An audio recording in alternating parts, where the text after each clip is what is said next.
Hello everybody, here is a room tour. So we're starting it off with the baby gate. The baby gate is great. I don't usually use the lock because I'm the only human around, and the gate is to keep the dogs out so I can leave, oh there it is, the door to the room open, and the dogs can't get at any of the animals. The other thing that I've done with it is I will grab one of my throw blankets off the sofa and use it to create an actual visual barrier so that I can leave the door open and I don't have to worry about the dogs growling, barking, whining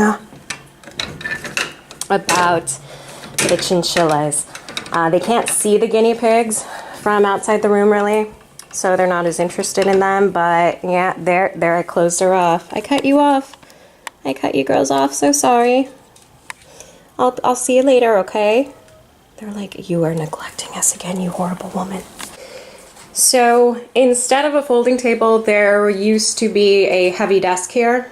It broke when I was moving it, so now I've got that table temporarily. I'm going to be getting a new work table, hopefully with some shelving, because I need to block the dust and fur from getting on certain things like the computer. That's my secondary computer now, but it's still my favorite computer, so I'm not getting rid of it. I don't care if Apple won't let me update things. So that computer's in this room, not really plugged in right now. So if we look over here, we can see their nightlight is on. I love these lights. They work by touch, and they have a setting where you can set them to different colors. So they make really good night lights. And this is the cage and home of Rob, Rory, and Roland. And we've got some amazing Steven Universe artwork here from Etsy. I will put the information up. This artist is fantastic. I love what she does.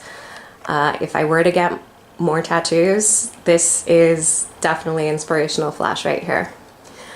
All right, so the boys. Let's see what the boys have. The boys have this is called the Chinchilla Mansion, is the model of their cage.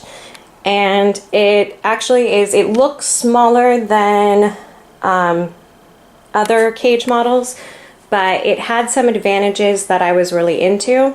One advantage is there were no set-in metal shelves, so the configuration is entirely open and can be changed around as much as you want, which is good for chinchillas because they like to hop from space to space. They do enjoy that. They're not climbers, they're more jumpers. And so they've got, we've still got the original shelves that came with it, these long ones. Kiln dried pine is the only kind you should use for chinchillas. And I'm gonna get to feed them too. You can see that, let's see, we've had this since last May. So this is a few, maybe 6 months worth of chewing they can do, and that's really focused on this shelf. Rory chews on his favorite perch sometimes, but usually not, and they don't chew on the other ones probably because they pee on the other ones. And there's one of the remade new toys, and they've already destroyed some pieces. You can tell because I can see the bare metal.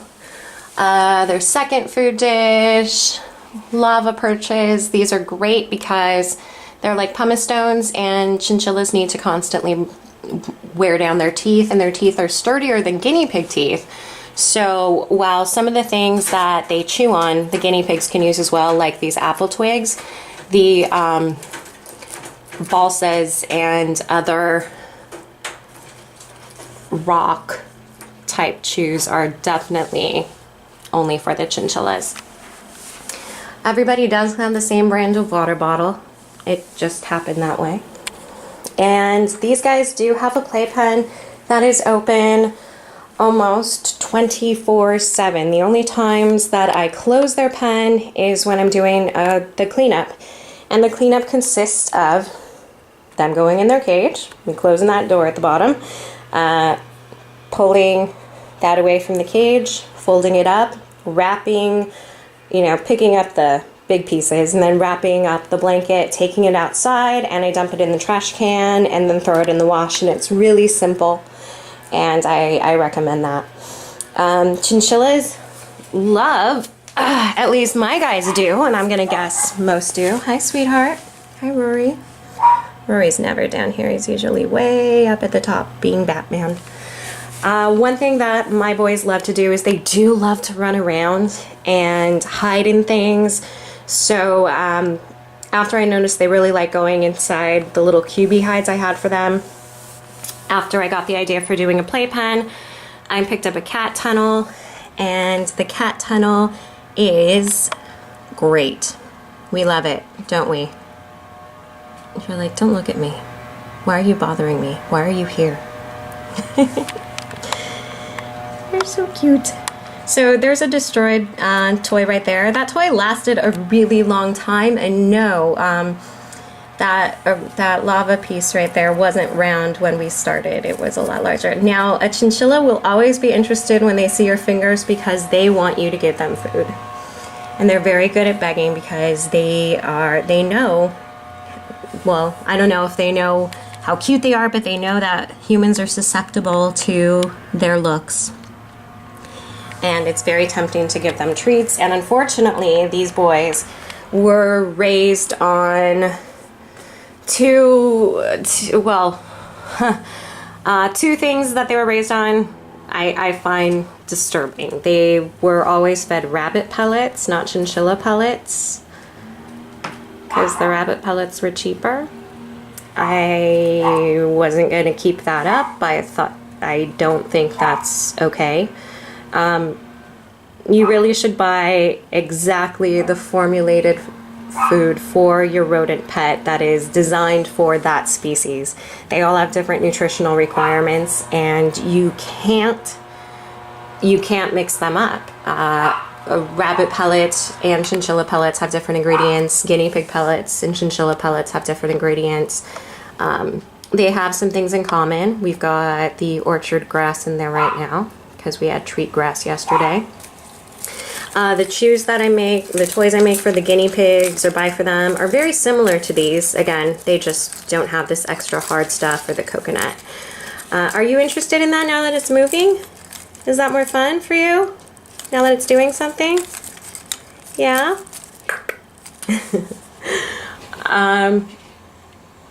I don't know where the other two are. They've got to be in the other sides of the tunnel. Yeah, I think there's somebody behind you there. So this tunnel's really great for them, and it was about $15, which means that, you know, it's starting to wear out, as these vinyl things do. And so soon I'm just gonna toss it and put in a new one. And it is there. They love it. They also love this house right here. And Rob and Roland will both go in this house, and Roland will stick his face out of the little window and Rob will block the doorway, and it's adorable and weird at the same time. While you're seeing all of this stuff, you can see that, whoa, uh-oh. Hi, Rob. Rob is an alpha male, and he's kind of a super alpha, and he has been treating Rory pretty roughly for a while now. Rory's the only one who's been injured since they lived with me. He got a bite from his older brother, and so Rory and I had to get a little more intimate because I had to actually hold him still and delicately remove a scab that was keeping him from eating. So he's a little, he recognized that I helped him out, so he's a little more amenable to me sometimes than the other two. Also, he's also the one closest to me because he stays up there. He is there to, you know, be the chinchilla in the warning attack chinchilla sign. And he's great doing that. And he's like, I don't know what to do. Okay, so rolling somewhere in these tunnels, and we might see him later. Okay, right now I've got this very informal station for stuff.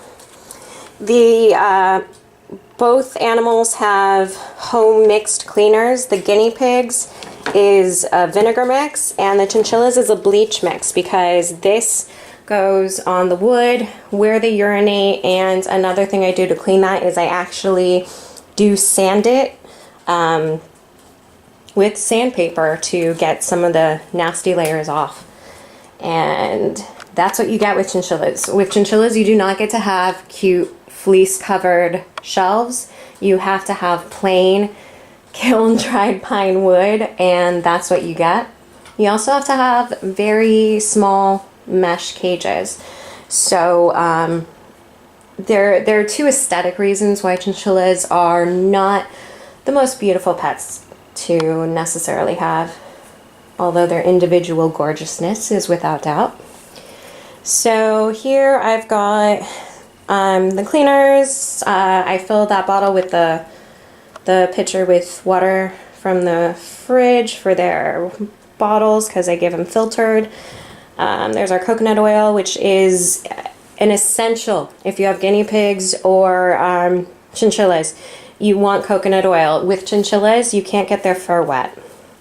So when you need to work something out of there, well, in Rory's case, he had a scab attaching his lip sort of to his tooth. I had to use the coconut oil to moisten it and work it off.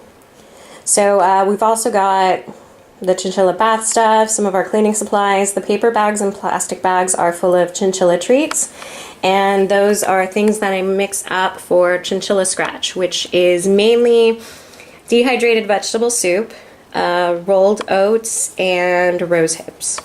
They also get hibiscus from me, but that's mostly an individual treat, so it's not in their scratch mix. Alright, so this is our air purifier. Just got a new filter. I'm going to be moving all of this stuff out of the way, moving all of the fans. I have the purifier, I have a fan, and I have a heater, because another thing you need with chinchillas is temperature maintenance. One reason that my window is open, there you go, you can see it. One reason the window's open is because it's a day that's cool enough for us to have fresh air in here. Chinchillas need to stay, usually, well, I keep the room between 60, well, it's supposed to be between 65 and 75 degrees Fahrenheit. I keep it a little warmer than that. It's got to be at least 68, 69 degrees because of the skinny pigs need it. All right, so speaking of skinny pigs, here's a great introduction. And I'll put up the information about where to get these too. Yes, how amazing is this poster? Yes, I like horror movies. And what? I also like Winnie the Pooh and Babar. What's wrong with that? So in here we have our chinchillas. And chinchillas, what am I doing? And here's the guinea pigs. Here's their mansion. And this section right here, this large pink coroplast bottom piece, was the original. I didn't have that originally. Originally what I had was this, and it came with these drawers, and I ordered this kitchen, is what the guinea pig cage store calls it. And the kitchen is brilliant. I love it because it helps dam up the biggest messes. Guinea pigs tend to go where they eat, so this gets full of a lot of poo and stinky pee, and just having it separate like that with just the little lip of that plastic there helps out so much. Now you might have thought you saw something there, and you did. There is Pratchett. That is his preferred place. I think he feels safest for me there. It's the furthest away he can get, because upstairs I can reach in and grab him, and it feels a lot better there. Funny guy, always enters from the back. He never goes through the front. He always just crawls in the back like a little weirdo. So one thing I saw in a lot of people's guinea pig videos was this sort of fabric, and at Daiso, the Japanese $1.50 store, they had these cleaning mitts. and I thought, oh my god, there's a piggy poof. So I've got a few of those for, excuse me, getting over a cold, for the kids to sit on, and they do really like those. River, who we're looking at right now, has popcorned over that texture. It's really cute. So there's that. All of the fleece in here was purchased off of Etsy, and I've already labeled it, or was sewn by me. And the only thing so far that you've seen that was sewn by me is that ramp cover in the Dumbo fleece right there. When I added on the, oh no, there's a lined cozy sleeping sack I made. All right, anyways, so what I did was I took a piece of coroplast and gave it little hinges, and we have a couple of pads for it, and these guys have no issue getting over to the next cage. Of course, they're all very young. River is the middle child, but she's just over a year old, and Melody's a year old, and Pratchett's about a year and a half, so they're still very young. If it turns out that as they get older there are difficulties, I will at that point cut into the chloroplast and just make a flat surface for them. But this is actually really handy because what it lets me do is separate the cages. I do use it as a physical barrier, and it goes right here. So I can keep them in here while I'm cleaning this one, and vice versa. And that works out really nicely. I love it. It's been very handy for me. Oh, we can flip that, can't we? Let's clean the clean side. There we go. Such cute fleece. Okay, so there's a couple more Daiso dusters in there for pillows. I've found it's very difficult to line these upper balconies with standard sized cage liners, so I sew my own balcony liners because they have a different measurement, but I also end up adding a bunch of other pieces because it's just a difficult space to cover. So the upper portions of the cage and the kitchens tend to get the dirtiest because they have the most, let's say, crannies for things to fall down into. But they love their bedrooms, they love their cages, they love their pads, they love that fabric. And one thing I decided to leave in, now I actually did clean out this strawberry the same way I clean out the rest of the cages on a daily basis, which is a dump and vac. Somebody's used it since then, but you can see that there is some discoloration in there. Usually what happens is they make their little poos and then they pee right on top of the poo, and it can turn into a little stew and make some nasties. Now this strawberry was, yes, inexpensive purchase. That actually is a removable liner in there, but the fabric itself is so, they're you know, low quality materials. So even though they put in a nice little removable pad, as you can see, it's not very good for actual pets that poo. So usually I have one of these guys stuck in there instead, and that keeps it a lot cleaner and lasting longer. They're fiddlesticks. We've had for a long time. They just nibble on them. Same with the chinchillas. They don't want to eat them. They just want to use them. And here is my darling River with her hay rack. We have hay bags too, but we use the racks when I buy second cut Timothy hay, because second cut hay just can't go through a bag, but third cut hay just falls through a hay rack basket. So we have both kinds, and I still don't know which hay I prefer. There are disadvantages and advantages to both of them. I think the biggest disadvantage with second cut Timothy is you do get a lot of straw pieces that you end up having to clean up. Now this is all clean, but usually it'll be covered with straw.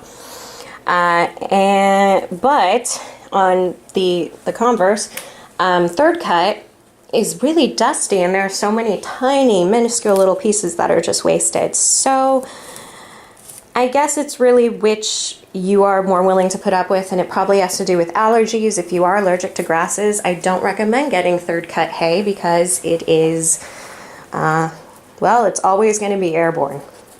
I don't have a problem with the hay as far as my allergies are concerned, which is nice. I don't know, I don't interact with the hay a lot. I try not to. The one thing that does happen is, and I get this from most grasses, it just makes my hands my skin itch where they've touched it. So wherever my skin has been interacting with hay, it can get itchy, which is why I have, can we even see it from here? Yeah, we can. We just can't focus on it, which is why I have those gloves. In case my hands are extra sensitive. Also, the gloves are there, in theory, to wear when I am doing some piggy maintenance. For instance, Pratchett, who was doing some weird little climbing routines earlier, because he is a boar, he has what is known as a penis, and isn't most mammals? Let's just say many mammals, their penis is kind of tucked away. You could say like a very extended foreskin. I don't know exactly how to put it, but what I have to do is actually help Pratchett extrude his penis, because things can get trapped on it and stuck and can cause pain and all sorts of nasty infections and things. And since he is a sexually active boar with my sows, I need to make sure that he's not transferring anything nasty to them when they're in heat. Where's Melody? Is she in the snuggle sack? She usually, when I can't find her, that's usually where she is. Let's see. She is! Oh, she snuggled. Oh, look at my baby girl. She's so sweet. She really is. She's just the sweetest. And you can see Piggy Poo. Looks like Melody Poo. So she sat there before deciding she was going to go to bed. Another thing that's really entertaining, speaking of poo, is differences in poo size. So we've got River here, and River's the smallest guinea pig. And these aren't particularly, these are just average poos. She makes pretty amazingly large poos. The largest poos I find are hers, and the smallest ones are always Pratchett's, which is adorably ironic because he's the big, heavy man guinea pig. But being a furred guinea pig, he doesn't need to eat and defecate as much as the girls do to keep up their body heat and their strange metabolism. And yes, she has curly nails. Many guinea pigs do. And we're due for a trim. But I wanted to do this video first. Oh, so this room is getting remodeled. This is going into the garage. Guess where I got the idea? Yes, Pinterest. I do embroidery, so I was like, oh my gosh, an embroidered pegboard. That's brilliant. I'm doing that. But this is no longer that space, so this will be changing. This is the kind of embroidery I really love doing. You can see, I don't know if you can see the stitches per inch. It's what it's called is petit point, and that's spelled petit point because it's French, and you know those French got to be all fancy with their extra T's and stuff. So that's one of the things that's my artistic stuff. What do I want to say? Produce. And here are toys that I got just to take pictures of the guinea pigs playing with them. Wait. Oh, it is this side. Oh no, are we out of batteries?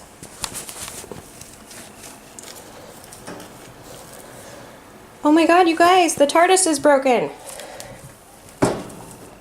You're never getting out of here. I know. Did you hear that cheep? She's really worried. Melody, I'm so sorry. No, you didn't break it. You don't have a gun. Aw. I have to change the batteries. What about Angel Bob? Are you speaking, Angel Bob? I forgot. How do you speak? Do I squeeze your hand? Hand? That feels like it should. Wow. I'm so sad. My toy's batteries are dead. Which is also ironic because I have a talking Rugrats Tommy Pickles doll from the 90s whose batteries didn't die until about 2010. So wow, we've gone downhill. Or maybe excessive guinea pig antics have yeah, let's do that on camera, sweetie. She is ingesting a special kind of feces that guinea pigs and other animals make. She has two kinds of poop. She has the regular kind, and then she has the kind that she has to re-ingest to properly digest. It's like with cows chewing their cud. And what's so funny to me, look at her nipple. Guinea pigs have two nipples near their hind legs, and while on top, Melody is very, very light and white. She has these really dark nipples, and it's funny looking. Hey, babe. She is just a sweetheart. Her favorite, if you're going to take her out of the cage, her favorite thing to do is just to be held and cuddled and stroked a bit. And she just really, whoa, sorry, honey. And that's the other thing with guinea pigs. They do that, even when they know you, even when they love you. She's like, not today, lady. And Pratchett's always not today, lady. Look at that face. He's giving me grumpy face. Now if I take him out and I put him in front of a camera with some dill or some other treat, then he will be absolutely thrilled. Okay, what's with that, Melody? And where did River go? What the? Oh, that's what I missed. Did you guys pick up on that? Can we tell who's the alpha female? Yeah, she kicked her out of bed. That is so... River's a bitch. She really is. It's another reason I'm glad we have Pratchett, because he actually has calmed her down quite a bit. No wonder Melody's so jumpy. Oh, poor thing. So another thing to notice while I'm here is this is week-old fleece. This fleece is ready to be pulled out and washed. This area right here is where I usually plop down their fresh veg. I think I'm going to start putting it on a mat because it does make a bit of a mess and can stain. But they need to be able to eat somewhere where Pratchett can hide and have access to the food because he's that scared of me often. Alright, so I think that is it for now. And thank you for joining us on our tour. At least it wasn't 3 hours, right? And we look forward to making further videos for you. Bye.